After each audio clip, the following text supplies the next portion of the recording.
ஒரு மனிதன் இறந்த பிறகு உண்மையிலேயே என்ன நடக்குது தெரியுமா? ஒருவன் உயிர் பிரிந்த உடனே அவனோட ஆன்மா எங்கே போகுது? சிலர், ஏன் நேத்திரவு என் இறந்த அப்பாவை கனவுல பார்த்தேன், அம்மா இன்னும் இந்த வீட்டை சுற்றி இருக்கிற மாதிரி தோணுதுன்னு சொல்றாங்க. இது வெறும் மனப்பிரமையா? இல்ல இதுக்கு பின்னாடி நம்ம முன்னோர்கள் 1000 வருடத்துக்கு முன்னாடியே சொல்லி வைத்திருக்கும் ஒரு ரகசியம் இருக்கா? இந்த கேள்வியே ஒரு நாள் மிதிலையின் மன்னன் ஜனகனையும் தூங்க விடல. அந்த ஒரு இரவு ஒரு ஞானி சொன்ன விஷயம் மரணத்தை பற்றிய அவனோட எண்ணத்தையே தலைகீழா மாத்திடுச்சு. அந்த ரகசியம் என்னன்னு தெரிஞ்சுக்கணும்னா இந்த கதையை கடைசி வரை தவறாம பாருங்க. அன்று மிதிலை நகரம் முழுக்க ஒரு செய்தி தான் பேசப்பட்டது. பல வருடங்களாக தவ வாழ்க்கை வாழ்ந்த ஒரு பெரிய துறவி உயிர் பிறந்துட்டாருன்னு எல்லாரும் பேசிக்கிட்டு இருந்தாங்க. மக்கள் அவருக்காக வருத்தப்பட்டாங்க. சிலர் அவர் நேரா சொர்க்கத்துக்கு தான் போயிருப்பாங்கன்னு சொன்னாங்க. இன்னும் சிலர் மனித வாழ்க்கை இவ்வளவுதானான்னு சோகப்பட்டாங்க. ஆனா அந்த கூட்டத்துல இருந்த ஜனக மன்னனும் வேற மாதிரி யோசிச்சுக்கிட்டு இருந்தான். நேத்து வரைக்கும் நம்ம கண்ணு முன்னாடி பேசின மனிதர் இப்போ திடீர்னு எங்க போயிட்டாரு? உடம்பு இங்க தான் இருக்கு அப்படின்னா அந்த உயிர் எங்க? இந்த கேள்வி அவனோட மனசை விடவே இல்லை. அந்த இரவு அரண்மனையில இருந்தாலும் ஜனகனால அமைதியா இருக்க முடியல. அவனுக்கு பதில் வேணும். உடனே அரண்மனையை விட்டு தனியா கிளம்பி ஒரு ஞானியின் ஆசிரமத்துக்கு போனான். இரவு நேரம். நில ஒளி ஏரியின் மேல் மெதுவா விழுந்துகிட்டு இருந்தது. குளிர்ந்த காற்று வீசிக்கிட்டு இருந்தது. அந்த ஏரிக்கரையில அந்த ஞானி கண்களை வானத்தை நோக்கி அமைதியா அமர்ந்திருந்தாரு. அவரை பார்த்த உடனே ஜனகன் கைகளை கூப்பி தலை குனிஞ்சான். குருதேவா, ஒரு சந்தேகம் பல நாளா என் மனசை விட்டு போகவே மாட்டேங்குது. இன்று அது இன்னும் அதிகமாயிருச்சு. ஒரு மனிதன் இறந்த பிறகு உண்மையிலேயே என்ன ஆகுறது? அவன் எங்க போறான்? உயிர் அப்படியே அழிஞ்சு போயிடுதா, இல்ல இன்னும் எங்கேயாவது இருக்குதான்னு கேட்டான். அந்த ஞானி உடனே பதில் சொல்லல. சில நொடிகள் அமைதியா இருந்தாரு. அந்த அமைதியே ஜனகனுக்குள் இன்னும் பெரிய எதிர்பார்ப்பை உருவாக்குச்சு.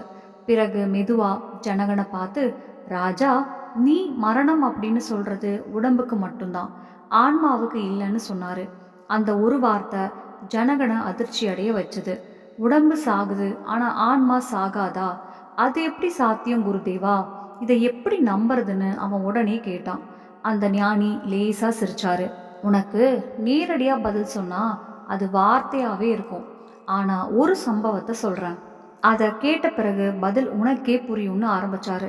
பல வருடங்களுக்கு முன்னாடி ஒரு மகரிஷி ஒரு அடர்ந்த காட்டுக்குள்ள இருக்கும் ஆசிரமத்துல தவம் பண்ணிக்கிட்டு இருந்தாரு. ஒரு நாள் காலையில அவர் ஆசிரமத்துக்கு வெளியே நடந்துகிட்டு இருந்தப்போ ஒரு சின்ன பறவை உயிரில்லாம கீழே கிடந்தது. அதை பார்த்த சீடன், குருதேவா, இந்த பறவையோட வாழ்க்கை இத்தோட முடிஞ்சு போச்சுன்னு சொன்னான். அந்த மகரிஷி அந்த பறவைய கொஞ்ச நேரம் அமைதியா பார்த்தாரு. பிறகு சீடனை பார்த்து, நீ சொன்னது நிச்சயமா உண்மையான்னு கேட்டாரு. சீடன் குழப்பமா, குருதேவா, உடம்புல உயிரே இல்ல, இனிமே இது எழுந்து பறக்காது, அதனால இதோட வாழ்க்கை முடிஞ்சது தானேன்னு கேட்டான். அந்த மகரிஷி அந்த பறவையை கையில் எடுத்துக்கிட்டு, இதோட உடம்பு இங்க இருக்கு, ஆனா இதை இயக்கின சக்தி எங்கன்னு கேட்டாரு. சீடன் சில நொடிகள் யோசிச்சான். அது போயிடுச்சுன்னு மெதுவா சொன்னான். அப்படித்தான்னு மகரிஷி சொன்னாரு. நீ இப்போ பார்த்தது உடம்பு மட்டும்தான், இதை உயிரோட வைத்திருந்தது வேறொன்று. அது போனதால தான் இந்த உடம்பு அசையாம கிடக்குது. உடம்பு ஆடை மாதிரி, ஆன்மாதான் அதை அணிஞ்சிருந்த உண்மையான உயிர். ஜனகன் அந்த கதையை கவனமா கேட்டுட்டு இருந்தான். அந்த ஞானி அருகில் இருந்த சில விறகுகளை எடுத்தாரு. சிறிய நெருப்பை ஏற்றினாரு. விறகுகள் எரிய ஆரம்பிச்சது. தீ மெதுவா மேலே எழுந்தது. ராஜா, இந்த விறக பாருன்னு சொன்னாரு. ஜனகன் நெருப்பை பார்த்தான். இப்போ தீ தெரியுது. இன்னும் கொஞ்ச நேரத்துல இந்த விறகு முழுசா எரிஞ்சு சாம்பலாயிடும். அப்போ இந்த தீ எங்க போகும்னு கேட்டாரு. ஜனகன், தீ அணைஞ்சிடும்னு பதில் சொன்னான். அந்த ஞானி தலையசைத்தாரு. அணைஞ்சது நமக்கு தெரிகிற வடிவம் மட்டும்தான். தீயோட சக்தி அழியல, அது வேறொரு நிலையில தொடருது. அதே மாதிரி தான் ஆன்மாவும். உடம்பு முடிஞ்சா ஆன்மா அழிஞ்சு போகாது, அது அடுத்த பயணத்தை ஆரம்பிக்கும். இந்த பதில் ஜனகனுக்குள்ள இன்னும் பெரிய ஆச்சரியத்தை உருவாக்குச்சு. அப்படின்னா குருதேவா, ஆன்மா உண்மையிலேயே உடம்பை விட்டு வெளியேறி இன்னொரு பயணத்தை ஆரம்பிக்குதான்னு கேட்டான். அந்த ஞானி புன்னகையோட, ஆமா ராஜா, ஆனா அந்த பயணம் எல்லாருக்கும் ஒரே மாதிரி இருக்காது. ஒவ்வொரு ஆன்மாவும் தன்னோட வாழ்க்கை, கர்மம், ஆசை, பற்று இதெல்லாம் பொறுத்து தான் அடுத்த நிலைக்கு போகும்னு சொன்னாரு. அந்த பதிலை கேட்ட ஜனகனோட முகம் இன்னும் தீவிரமாயிடுச்சு. அப்படின்னா மரணத்துக்கு பிறகு எல்லா ஆன்மாவுக்கும் ஒரே பாதை இல்லையான்னு அவன் கேட்ட உடனே அந்த ஞானி சொன்ன அடுத்த விஷயம் ஜனகன் மட்டும் இல்ல, இந்த உலகத்துல வாழ்ற ஒவ்வொரு மனிதனையும் சிந்திக்க வைக்கிற அளவுக்கு அதிர்ச்சியா இருந்தது. அந்த ஞானி அமைதியா ஜனகனை பார்த்தாரு. இல்ல ராஜா, எல்லா ஆன்மாவுக்கும் ஒரே பாதை கிடையாது. இந்த உலகத்துல ரெண்டு மனிதர்களோட வாழ்க்கை எப்படி ஒரே மாதிரி இருக்காதோ அதே மாதிரி மரணத்துக்கு பிறகும் எல்லாரோட பயணமும் ஒரே மாதிரி இருக்காதுன்னு சொன்னாரு. ஜனகன் ஆச்சரியமா, அப்படின்னா அந்த வித்தியாசத்தை எது முடிவு பண்ணுதுன்னு கேட்டான். அதுக்கு காரணம் அவனோட கர்மம், அவனோட ஆசைகள், அவன் மனசுல இருந்த பற்றுகள்னு அந்த ஞானி அமைதியா சொன்னாரு. ஜனகன் இன்னும் நெருக்கமா உட்கார்ந்தான். ஒவ்வொரு வார்த்தையும் தவற விடக்கூடாதுன்னு அவன் மனசு சொல்லிக்கிட்டு இருந்தது. அந்த ஞானி அருகில் இருந்த ஒரு காய்ந்த இலையை எடுத்து ஜனகனிடம் காட்டினாரு. இந்த இலைய பார் ராஜா, சில நாட்களுக்கு முன்னாடி இது பச்சை இலையா இந்த மரத்தோட இருந்தது. காற்று வாங்குச்சு, மழை வாங்குச்சு, வெயில் வாங்குச்சு. ஆனா ஒரு நாள் அது தன்னோட வேலையை முடிச்சதும் மரம் அதை விட்டுடுச்சு. இப்போ இந்த இலை தரையில கிடக்குது. இத பார்த்து இந்த மரம் இறந்துடுச்சுன்னு யாராவது சொல்லுவாங்களா? இல்ல குருதேவான்னு ஜனகன் உடனே சொன்னான். ஏன், மரம் இன்னும் உயிரோட தானே இருக்கு.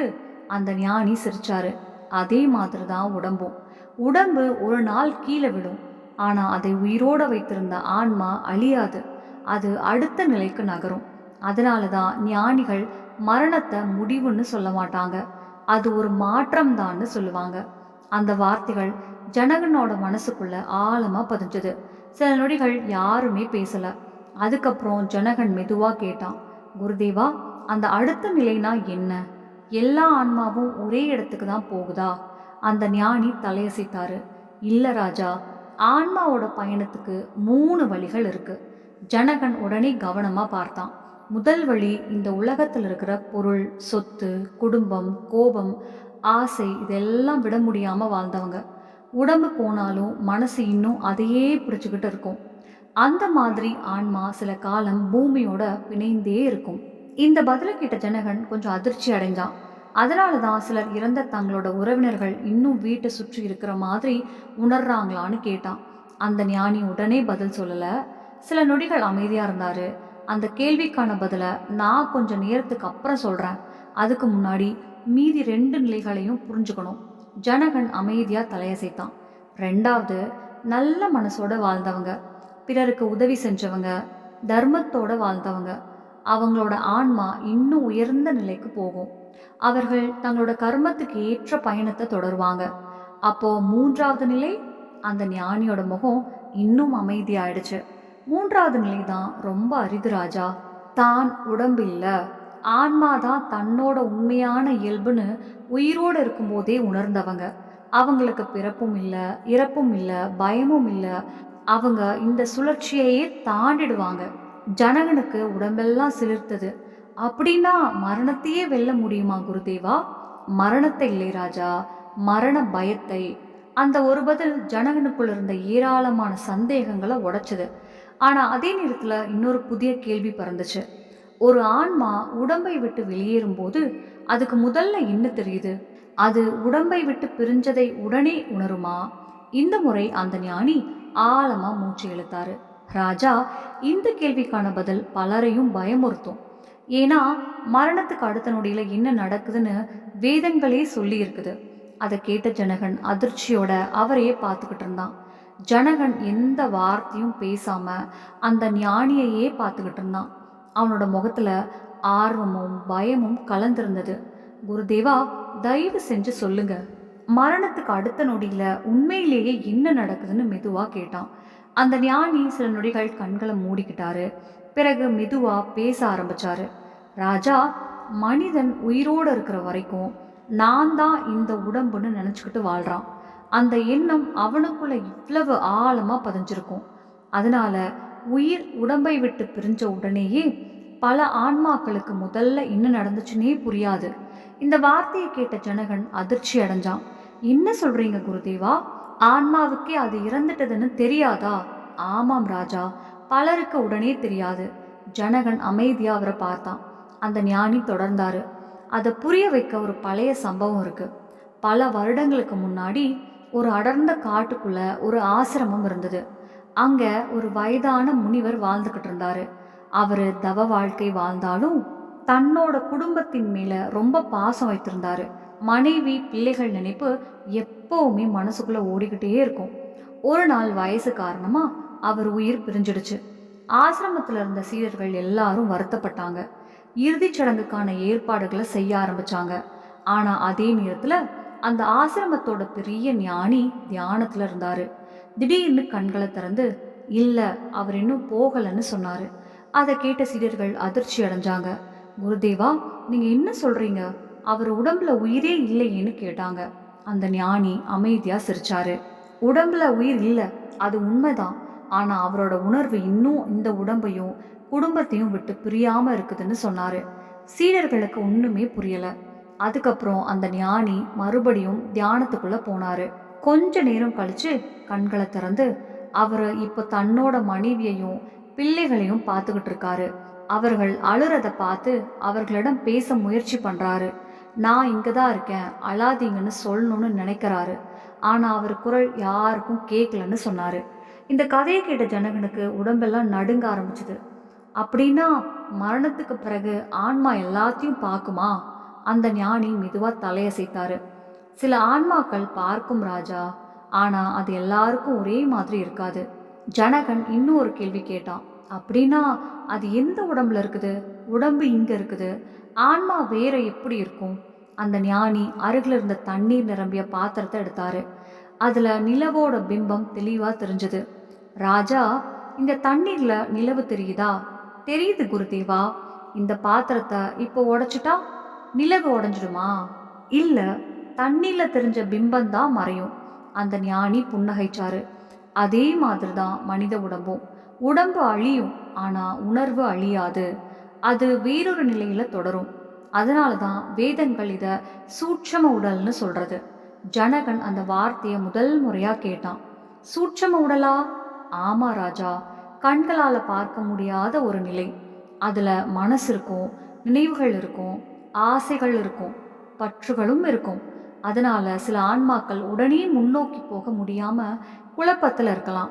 அந்த ஒரு விளக்கம் ஜனகனோட மனசுக்குள்ள இருந்த பல சந்தேகங்களுக்கு பதில் கொடுத்தது. ஆனா இன்னும் ஒரு விஷயம் அவனை விடல.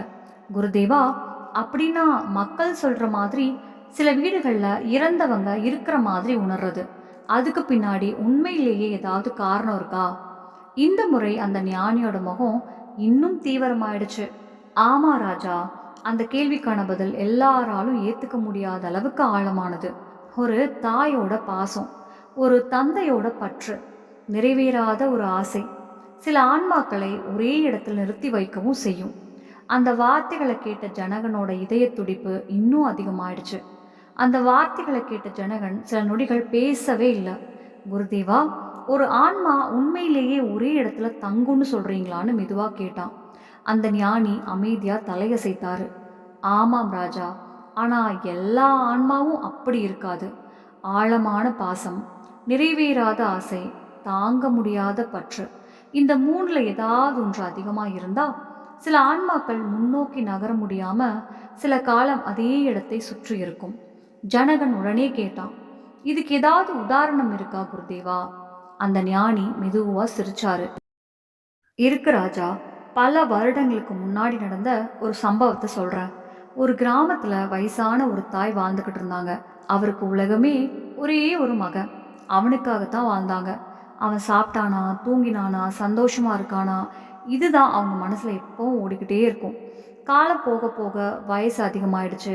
ஒரு நாள் அந்த தாய் உயிர் பிரிஞ்சுட்டாங்க. கிராமத்துல இருந்த எல்லாரும் வந்து இறுதிச் சடங்கை முடிச்சாங்க. சில நாட்கள் எல்லாமே அமைதியா போச்சு. ஆனா அதுக்கப்புறம் ஒரு விசித்திரமான விஷயம் நடக்க ஆரம்பிச்சது. தினமும் ராத்திரி அந்த மகன் தூங்குற நேரத்துல யாரோ தலைய மெதுவா வருடுற மாதிரி அவனுக்கு உணர்வு வந்துச்சு. சில நேரம் அம்மா பயன்படுத்தின பூவோட வாசனை வீடு முழுக்க பரவுச்சு. சில நேரம் சமையலறையில யாரோ நடக்கிற மாதிரி சத்தம் கேட்டுச்சு. இதெல்லாம் பார்த்து அவன் ரொம்ப பயந்துட்டான். ஒரு நாள் அவன் ஒரு முனிவர்கிட்ட போய் நடந்ததெல்லாம் சொன்னான். அந்த முனிவர் கண்களை மூடி தியானம் பண்ணினாரு. கொஞ்ச நேரம் கழிச்சு கண்களை திறந்து, பயப்படாத, இது எந்த தீய சக்தியும் இல்லை, உன்னோட அம்மாவோட ஆழமான பாசம் இன்னும் உன்னை விட்டு பிரியாம இருக்கு. அதுதான் இந்த உணர்வுகளை உனக்கு கொடுக்குதுன்னு சொன்னாரு. ஜனகன் அந்த கதையை ஆழமா கேட்டுக்கிட்டு இருந்தான். அந்த ஞானி தொடர்ந்து, அந்த முனிவர் வேத மந்திரங்களை சொல்லி அந்த ஆன்மாவுக்காக பிரார்த்தனை பண்ணினாரு. நீ உன்னோட பயணத்தை தொடரு, உன் மகன் நல்லா இருப்பான்னு மனசார வேண்டிக்கிட்டாரு. சில நாட்கள் கழிச்சு அந்த வீட்டில் இருந்த அந்த உணர்வெல்லாம் மெதுவா மறைஞ்சிடுச்சு. ஜனகன் மெதுவா மூச்சை விட்டான். அப்படின்னா குருதேவா, நாம உணர்ற எல்லா விஷயமும் பேயோ பிசாசோ இல்லையா? அந்த ஞானி உடனே பதில் சொன்னாரு. இல்ல ராஜா, மக்கள் புரிஞ்சுக்க முடியாத பல விஷயங்களுக்கு ஒரே வார்த்தையில பேயின்னு பெயர் வச்சிடுறாங்க. ஆனா வேதங்கள் அப்படி சொல்லல. ஒவ்வொரு நிலைக்கும் ஒவ்வொரு காரணம் இருக்கு. எல்லாத்தையும் ஒரே மாதிரி நினைக்க கூடாது. ஜனகன் யோசனையில மூழ்கிட்டான். அப்படின்னா அந்த ஆன்மாக்கள் எப்போ முன்னோக்கி போகும்? அவங்களோட பற்று குறையும் போது, கர்மத்துக்கு ஏற்ற நேரம் வரும்போது அவங்க பயணம் தானாவே தொடரும். அந்த பதில் ஜனகனுக்கு கொஞ்சம் நிம்மதியை கொடுத்துச்சு. ஆனா இன்னும் அவன் மனசுக்குள்ள ஒரு பெரிய சந்தேகம் இருந்தது. குருதேவா, ஒரு ஆன்மா முன்னோக்கி போகும்போது அதுக்கு வழி காட்டுறது யாரு? அது எந்த திசையில போகணும்னு எப்படி தெரியும்? அது தனியா போகுதா, இல்லை யாராவது அதை கூட்டிட்டு போறாங்களா? இந்த முறை அந்த ஞானி வானத்தை நோக்கி பார்த்தாரு. ராஜா, இந்த உலகத்துல எந்த மனிதனும் தன்னோட நிழலை விட்டு தனியா போக முடியாத மாதிரி எந்த ஆன்மாவும் தன்னோட கர்மத்தை விட்டு தனியா போக முடியாது. மரணத்துக்கு பிறகு ஆன்மாவை வழிநடத்துறது வேற யாரும் இல்லை, அது வாழ்ந்த வாழ்க்கையே. அந்த ஒரு பதிலை கேட்ட ஜனகனோட முகம் மாறி போச்சு. என்ன குருதேவா, ஒருத்தனோட வாழ்க்கையே அவனுக்கு வழிகாட்டியா? அந்த ஞானி மெதுவா சிரிச்சாரு. ஆமாம் ராஜா, இப்போ நான் சொல்ல போற கதை தான் அதுக்கு மிகப்பெரிய சாட்சி. பல வருடங்களுக்கு முன்னாடி ஒரு பெரிய ராஜ்யத்துக்கு சக்தி வாய்ந்த ஒரு மன்னன் இருந்தான். அவங்கிட்ட அளவுக்கு அதிகமான செல்வம் இருந்தது. பெரிய அரண்மனைகள், தங்கம், வைரம், ஆயிரக்கணக்கான வீரர்கள், மக்கள் அவனை பார்த்தாலே பயப்படுவாங்க. ஆனா அந்த மன்னனுக்கு ஒரு பெரிய குறை இருந்தது. அவன் நிறைய தானம் கொடுத்தாலும் யாகம் செய்தாலும் அவன் மனசுல கருணை இல்லை. அதிகாரத்துல இருந்த கர்வம் மட்டும் நாளுக்கு நாள் அதிகமாயிடுச்சு. காலம் யாருக்காகவும் நிக்காது ராஜா. ஒரு நாள் அந்த மன்னனும் உயிர் பிரிஞ்சிட்டான். ராஜ்யம் முழுக்க துக்கம் அனுசரிச்சாங்க. வேத முறைப்படி எல்லா இறுதிச் சடங்குகளும் நடந்துச்சு. எல்லாரும் இவ்வளவு பெரிய மன்னன் இப்போ தேவர்களோட உலகத்துக்கு போயிருப்பாருன்னு பேசிக்கிட்டு இருந்தாங்க. ஆனா அதே ராஜ்யத்துல வாழ்ந்த ஒரு வயசான முனிவர் தியானத்துல இருந்தாரு. திடீர்னு கண்களை திறந்து, இல்ல, அவனோட பயணம் இன்னும் ஆரம்பிக்கவே இல்லைன்னு சொன்னாரு. ஜனகன் உடனே இடைமறிச்சான். ஏன் குருதேவா, அவன் இறந்துட்டானே? அந்த ஞானி மெதுவா சிரிச்சாரு. உடம்பு தான் இருந்துச்சு ராஜா, ஆனா அவனோட மனசு இன்னும் அரண்மனையை விட்டு போகல. ஜனகன் குழப்பமா பார்த்தான். அந்த ஞானி தொடர்ந்தாரு. சில நாட்கள் கழிச்சு அந்த முனிவர் மறுபடியும் தியானம் பண்ணினாரு. அப்போ ஒரு விசித்திரமான காட்சி தெரிஞ்சது. அந்த மன்னனோட ஆன்மா மீண்டும் மீண்டும் அரண்மனை வாசலுக்கு வந்துகிட்டே இருந்துச்சு. தன்னோட சிம்மாசனத்தை பார்த்தது, தங்க குவியல்களை பார்த்தது, வீரர்களை பார்த்தது. ஆனா யாராலும் அவனை பார்க்க முடியல. அவன் பேசினாலும் யாருக்கும் கேட்கல. அவன் உள்ளே போக முயற்சி பண்ணினான், ஆனா முடியல. மீண்டும் வெளியே வந்தான், மறுபடியும் முயற்சி பண்ணினான். அப்படியே குழப்பத்துல அலைஞ்சுக்கிட்டே இருந்தான். ஜனகனுக்கு உடம்பெல்லாம் சிலிர்த்தது. அதுக்கு காரணம் பற்று ராஜா. அந்த ஒரு வார்த்தையை மட்டும் சொல்லிட்டு அந்த ஞானி அமைதியா இருந்தாரு. வாழ்க்கை முழுக்க இது என்னோட அரண்மனை, இது என்னோட செல்வம், இது என்னோட அதிகாரம்னு நினைச்ச மனசு உடம்பு போன பிறகும் அதை விட தயாரா இருக்கல. ஜனகன் ஆழமா யோசிக்க ஆரம்பிச்சான். அந்த ஞானி அருகில் இருந்த வில்லை எடுத்தாரு. அதுல ஒரு அம்பை மாட்டினாரு. ராஜா, இந்த அம்பை நான் விட்டா என்ன ஆகும்? அது நேரா முன்னாடி போகும். அதை நடுவுல திருப்ப முடியுமா? முடியாது. அந்த ஞானி அம்பை விட்டாரு. அது வேகமா பறந்து தூரத்துல இருந்த மரத்துல போய் குத்துச்சு. அதே மாதிரிதான் கர்மமும். ஒரு மனிதன் வாழும்போது செய்த ஒவ்வொரு செயலும், அவன் மனசுல பதிஞ்ச ஒவ்வொரு எண்ணமும் ஒரு அம்பு மாதிரி முன்னாடியே கிளம்பிடும். மரணத்துக்கு பிறகு அதை திருப்ப முடியாது. ஜனகன் அமைதியா அந்த அம்பை பார்த்துக்கிட்டு இருந்தான். அப்படின்னா குருதேவா, மரணத்துக்கு பிறகு ஒரு மனிதன் தன்னோட வாழ்க்கையை முழுசா பார்க்கறானா? ஆமாம் ராஜா. எதுவுமே மறையாதா? ஒன்று கூட மறையாது. அந்த பதிலை கேட்ட ஜனகனோட மூச்சே நின்ன மாதிரி ஆயிடுச்சு. அந்த ஞானி தொடர்ந்தாரு. உலகத்தையே ஏமாத்தலாம், குடும்பத்தையும் ஏமாத்தலாம், நண்பர்களையும் ஏமாத்தலாம், ஆனா தன்னோட கர்மத்தை யாராலும் ஏமாத்த முடியாது. மரணத்துக்கு பிறகு ஒவ்வொரு செயலும் அவனுக்கே தெளிவா தெரியும். ஜனகன் மெதுவா கேட்டான், அப்படின்னா புராணங்கள்ல சொல்ற மாதிரி யமதூதர்கள் வந்து ஆன்மாவை கூட்டிட்டு போறாங்கன்னு சொல்றது அது உண்மையா? அந்த ஞானி லேசா சிரிச்சாரு. ராஜா, அந்த வார்த்தைய பலர் தவறா புரிஞ்சுக்கிட்டாங்க. ஜனகன் ஆச்சரியமா பார்த்தான். அப்படின்னா அதுக்கு உண்மையான அர்த்தம் என்ன? அந்த ஞானியோட முகம் இன்னும் அதிகமாயிடுச்சு. யமதூதர்கள்னு சொல்றது பயமுறுத்துற உருவங்களை குறிக்கல, அது ஒருத்தனோட கர்ம சக்தியைத்தான் குறிக்குது. நல்ல கர்மம் இருந்தா அது ஆன்மாவை வெளிச்சத்தை நோக்கி இழுக்கும், தீய கர்மம் இருந்தா இருளை நோக்கி இழுக்கும். அதீத பற்று இருந்தா பூமியோட கட்டி போடும். அந்த ஒரு விளக்கம் ஜனகனோட மனசுக்குள்ள இருந்த இன்னொரு குழப்பத்தையும் உடைச்சது. ஆனா அதே நேரத்துல அவன் மனசுல இன்னொரு மிகப்பெரிய கேள்வி எழுந்துச்சு. குருதேவா, கர்மம் ஆன்மாவை முன்னாடி கூட்டிட்டு போகுதுன்னா அடுத்த பிறவி எப்படி முடிவாகுது? எல்லாரும் மறுபிறவி எடுக்கணுமா, இல்ல சிலருக்கு மட்டும்தானா? இந்த முறை அந்த ஞானி ஆழமா மூச்சு இழுத்தாரு. ராஜா, இந்த கேள்விக்கான பதில்தான் மனித வாழ்க்கையோட மிகப்பெரிய ரகசியம். அந்த ஞானி சில நொடிகள் அமைதியா இருந்தாரு. பிறகு ஜனகனை பார்த்து, ராஜா, இந்த உலகத்துல ஒரு விதை மண்ணுக்குள்ள விழுந்தா அதே நாளே மரமா மாறிடுமான்னு கேட்டாரு. ஜனகன் உடனே, இல்ல குருதேவா, அதுக்கு காலம் வேணும், மழை வேணும், மண் வேணும், அப்புறம்தான் அது முளைக்கும்னு சொன்னான். அந்த ஞானி புன்னகைச்சாரு. அதே மாதிரிதான் கர்மமும். ஒரு வாழ்க்கையில செய்த எல்லா செயல்களும் விதை மாதிரி மனசுக்குள்ள பதிஞ்சிருக்கும். உடம்பு முடிஞ்சாலும் அந்த விதைகள் அழியாது. சரியான நேரம் வரும்போது அது மறுபடியும் ஒரு புதிய வாழ்க்கையா முளைக்கும். அதைத்தான் மறுபிறவின்னு சொல்றாங்க. ஜனகன் ஆச்சரியமா கேட்டான், அப்படின்னா ஒவ்வொரு பிறவியும் நம்ம முன்னாடி வாழ்ந்த வாழ்க்கையோட தொடர்பா? ஆமாம் ராஜா, காரணம் இல்லாம எந்த பிறவியும் கிடையாது. ஜனகன் இன்னும் நெருக்கமா உட்கார்ந்தான். அதை எப்படி புரிஞ்சுக்கிறது? அந்த ஞானி அருகில் இருந்த ஒரு கண்ணாடியை எடுத்தாரு. இந்த கண்ணாடி முன்னாடி நீ சிரிச்சா என்ன தெரியும்? என்னோட சிரிப்பு தெரியும். நீ கோபப்பட்டா அதுவும் தெரியும். கண்ணாடி புதுசா எதையும் உருவாக்காது ராஜா. நீ என்ன காட்டுறியோ அதைத்தான் திருப்பி காட்டும். அதே மாதிரி தான் வாழ்க்கையும். நம்ம செய்யற ஒவ்வொரு செயலும் ஒரு நாள் நம்ம கிட்ட திரும்பி வரும். ஜனகன் அந்த வார்த்தையை மனசுக்குள்ள பதிச்சுக்கிட்டான். அந்த ஞானி தொடர்ந்தாரு. அதனால தான் சில குழந்தைகள் சின்ன வயசுலேயே அபூர்வமான திறமையோட பிறக்கிறாங்க. சிலருக்கு இசை தானாவே வரும், சிலருக்கு வேதம் எளிதா புரியும், சிலர் காரணமே இல்லாம சில விஷயங்களை பார்த்து பயப்படுவாங்க. இவை எல்லாமே முன்னாடி வாழ்ந்த வாழ்க்கையோட சுவடுகள்னு ஞானிகள் சொல்லுவாங்க. ஜனகன் உடனே கேட்டான், அப்படின்னா நம்ம ஏன் பழைய பிறவியை நினைச்சுக்க முடியல? அந்த ஞானி மெதுவா சிரிச்சாரு.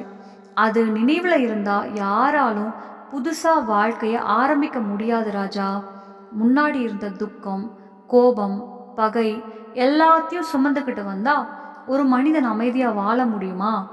ஜனகன் தலையசைத்தான். முடியாது குருதேவா. அதனால தான் இயற்கை ஒரு பெரிய கருணையை கொடுத்துருக்கு. பழைய நினைவுகளை மறைச்சு புதிய வாய்ப்பை கொடுக்குது. ஆனா நினைவுகள் மறைஞ்சாலும் கர்மம் மட்டும் மறையாது. அந்த ஒரு வரி ஜனகனுக்கு ஆழமா பதிஞ்சது.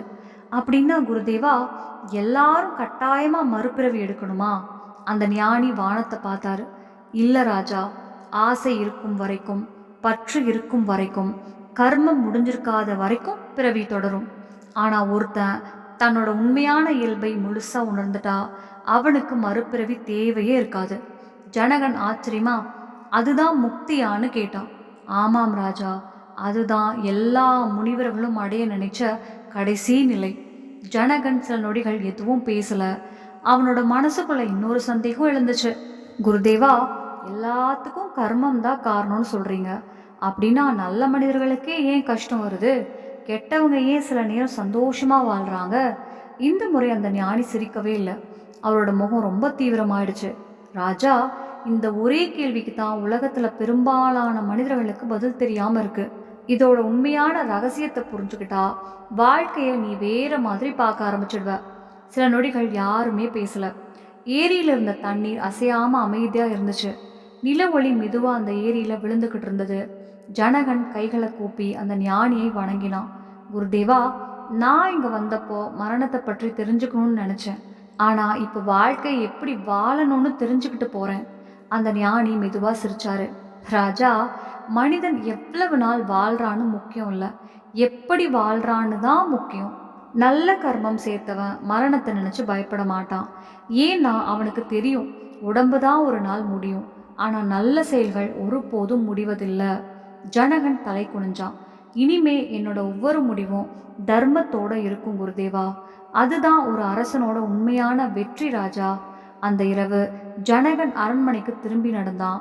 ஆனா அந்த இரவுக்கு முன்னாடி இருந்த ஜனகன் வேறு, அந்த இரவுக்கு அப்புறம் இருந்த ஜனகன் வேறு. மரணத்தை நினைச்சு குழம்பினவன் வாழ்க்கையோட அர்த்தத்தை புரிஞ்ச மனிதனா மாறி இருந்தான். அதனாலதான் நம்ம முன்னோர்கள் ஒரு விஷயத்த எப்பவும் சொல்லிக்கிட்டே இருந்தாங்க. நீ எடுத்துட்டு போக முடியாததை சேர்க்கறதுக்காக வாழ்க்கைய வீணாக்காத. எடுத்து போக முடிஞ்ச நல்ல கர்மத்தை சேர்க்கறதுக்காக வாழு. பணமும் பதவியும் புகழும் அழகும் ஒரு நாள் இந்த உலகத்திலேயே நின்னு போயிடும். ஆனா நீ செஞ்ச ஒரு நல்ல செயல், ஒரு உயிருக்கு கொடுத்த உதவி, ஒருத்தரோட கண்ணீரை தொடச்ச ஒரு நிமிஷம், ஒரு பசியானவனுக்கு போட்ட ஒரு சாப்பாடு, ஒரு ஆதரவில்லாதவனுக்கு கொடுத்த ஒரு ஆறுதல், இதெல்லாம் ஒருபோதும் அழியாது. அதுதான் கர்மா. உன்னோட கூட பயணம் பண்ணும்.